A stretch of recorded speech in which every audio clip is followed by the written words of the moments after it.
But because we concern about the transparency and so on, and we want feedbacks from the public, we appoint Mafred to be observers. But why we don't want that? Because in our electoral system, you have wakil calon, you have candidates representative sitting in that police station from 8 a.m. until the closing of poll, until the closing of the counting of votes. He put his initial, he signed on the proper forms, he endorsed it.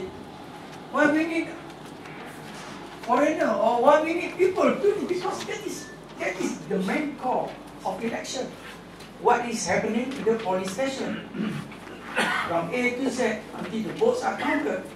And when the votes are counted, the result is declared and nobody can question the result except in the court of law through election petition. So that is the basis what you are concerned. So that's what the EC understand about the concern of ballots, postal ballots and so on. And we are addressing this problem actually. But there are so many things, as I mentioned, I heard one gentleman raise, when I spoke at Concord the other day, I said, we had few proposals for reforms, but I cannot disclose. It's not fair for me. I cannot disclose, because the subject is being looked into by the cabinet. I mean, yeah. Question why I raised. Why is it that we cannot know what you want to push through? We want to help you. Why BT and Chua can raise in Parliament? What? No, Dato', if EC cannot push through, let us have you as a pressure group, civil society from behind. But we must know what did you tell the government you want to have reform. We didn't know. You said it's secret. What's the secret about it? I cannot divulge anything that is confidential because we are governed by official secret. The law is against the law. I raise my case. Okay. But anyway, just accept the fact that we are proposing few things to the government, and I will be very wrong in my position if I divulge something which is, and they won't accept anything lah. So I think that is the situation. All right, I know there are a lot of questions, but I must ask you about the postal votes. Now, postal votes has always been a source of concern for everybody, because that's like the government, the piggy bank for the government. Now, the thing about the postal votes, instead of getting less and less numbers who are registered as postal votes, we're getting more and more. And the categories are being defined by EC. This is within the power of EC, as I understand it, because under Section 3 of the Act, unless there are any changes, the only people who can be registered as postal votes would be an absent voter, a person certified by the Election Commission to be an election officer, member of police force, member of the Election Commission, and anyone else that the EC designates. So all the army and so on, I'm not sure under which category they come, but they are designated postal voters. I don't see the reason why we're not at war with anybody. There's no state of emergency. There's no need for the army to be postal voters.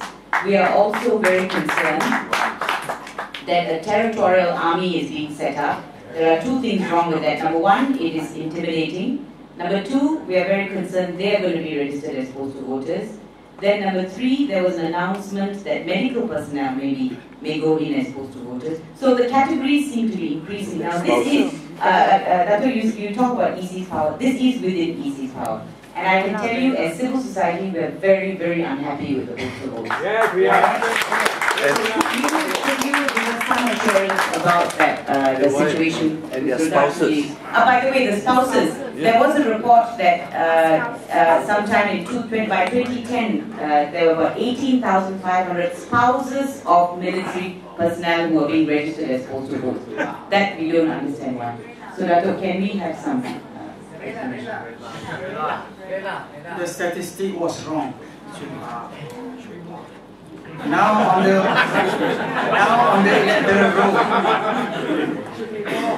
on the electoral roll now, military personnel, armed forces personnel, and spouses. 134,000. Wow. Round figure. Military, armed forces personnel, and spouses. You have Army, you have Navy, you have Air Force, and you have their spouses. But the wives or husband, spouse of armed forces personnel are not automatically postal voters. They are given under the law choice whether they want to become ordinary voter or become a postal voter. Right.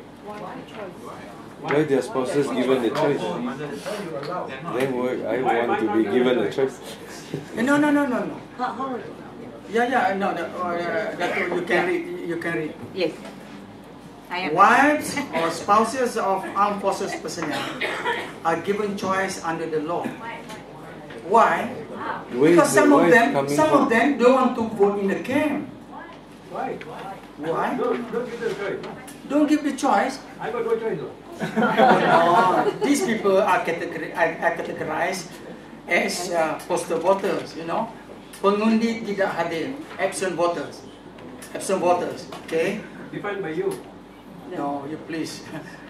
It's all in the law. Yes. I'll have a look. It's all in the law. They are not absentee. Regulation, Registration of electors. Regulation electors 2002. Yeah. Check. Yep, I'm checking. The earlier pages, the terms of pengundi tidak hadir, absent voters. But Okay. the others, Okay. Then you have police.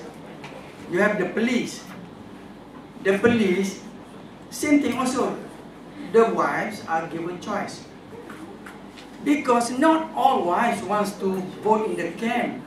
They want to be ordinary voters. Let me give you an example. In Kedah, in the last quarter, we were surprised when a group of wives of armed forces personnel made objection to the electoral roll that we displayed because they said they never fill up forms to become postal voters. Yeah. So, yeah. They never fill up forms. Suddenly when they check the DPT, Daftar Pemilih Tambahan, the quarterly supplementary roll that we display, then they realize their names on the electoral roll. Then they make presentation to Election Commission. They never fill up the forms. Yeah. So meaning to say, Yeah. the husband, without consulting the wife, No, maybe the government, who knows? I do not know. I didn't say that would be. But that, to prove my point, not all wives of military personnel wants to be a postal voters. Yeah. Alright? Yes. So we agree on that. So they are given choice. And I think it's a good if a person is given choice, whether you want to become postal voter or you want to become ordinary voter. If you want to register as an ordinary voter, sure, your my card will be registered according to your my card address. If you want to become postal voter, you will be registered under the normal ahli tentera, your husband. So that is the law that has been there and it's since 2002. Okay. Then the police also the same. Then you have Malaysian abroad. At this point of time, at this moment, only those Malaysian government officials are working at the Malaysian missions abroad, and students. Any Malaysian students abroad are eligible to register. Malaysian-sponsored students. No, it was wrong. No, the High Commission of Malaysia in London made a wrong decision. It's stated in the statement, government-sponsored students. Yes, but I'm telling you the law. Yeah, actually, the law says any, what they call, one of the categories is Malaysian government officers and spouses. Malaysian full-time student, it's not part-time student and spouses. But for the past, probably for the past many years, some of our embassies abroad, probably, they only registered the sponsor, the government sponsored student, Mara sponsored student, Petronas sponsored student. I was not allowed. Say again. So that was the situation, but I made a correction already. 2 weeks ago, when we saw the website of Malaysian High Commission in London, informing that only Malaysian, only sponsored students are eligible to register, we quickly called Wisma Putra and then make correction. So that is the situation. So anyway, it's okay if you are preparing yourself for the PRU 13. We have plenty of time. Tell all your student friends or whoever Malaysian abroad, full-time students, register their whereabouts at the embassy. And at every Malaysian mission now, we have assistant registrars. Aside from NGOs and everybody else, we have assistant registrars in the universities in the country. We have assistant registrars at the Malaysian embassies abroad. So, Malaysian students, full-time students, private students, who, from my experience in US, they never registered with the Malaysian embassy in Washington because they feel that they are not sponsored students. Then now, no, I experienced already. Yeah. So this is. So I think if you are concerned about us, we have so many Malaysian students abroad who have not been registered by the Malaysian mission, and now starting from late last year, we appointed a registrar to register our students abroad. And let me tell you, I don't now when I see the statistics, only 2,000, close to 2,000 registered voters overseas. In electoral roll, only 2,000 registered voters overseas. They explain the reasons why the embassy of this one did not register other than sponsored students. But if you talk about the number of sponsored students, I went to Jakarta. In Jakarta alone, it's about 10,000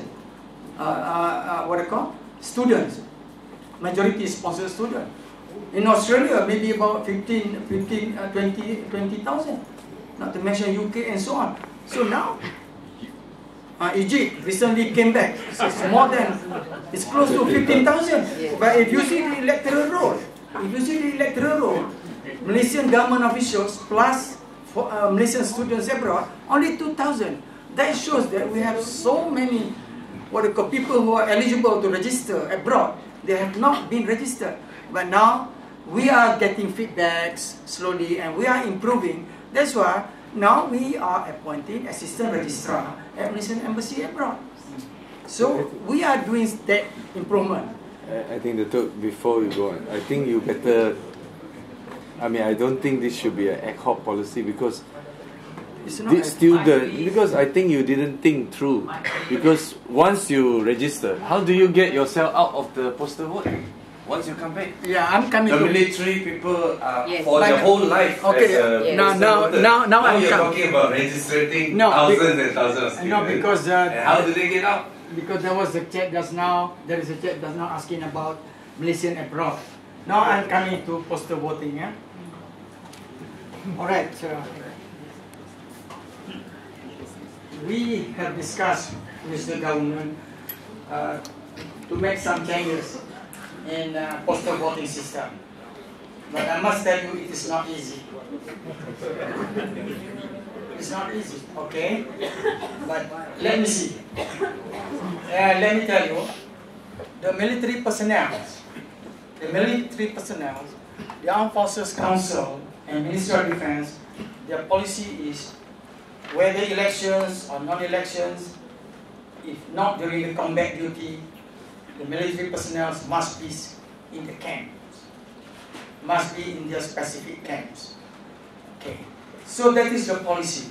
So if Election Commission wants to give the rights of military personnel to vote, let them vote in the camp. So are we going to fight to argue this thing? Yes. Yes. We argued, then we got a little, in the sense that we are now trying everything that related to elections, the activities of election voting, the election commission people who will conduct election in the camp. It's no longer the personnel of the armed forces. Which all this while, if you go to camp on election day, you will see all the people in uniforms are doing the job which is supposed to be done by the people of election commission. And now we are going to discuss. We have got some kind of yes answer from the government, but now we have to discuss with the people in the military, the top brass in the military, the MINDEF and so on, which I think since the government seems to be positive on this point, and I think probably they will agree. And now hopefully in this coming PRU election, EC people will conduct, we hope, but we are going to discuss. Don't jump to conclusion that we are going to discuss, but the good news is the government is got a bit positive on this.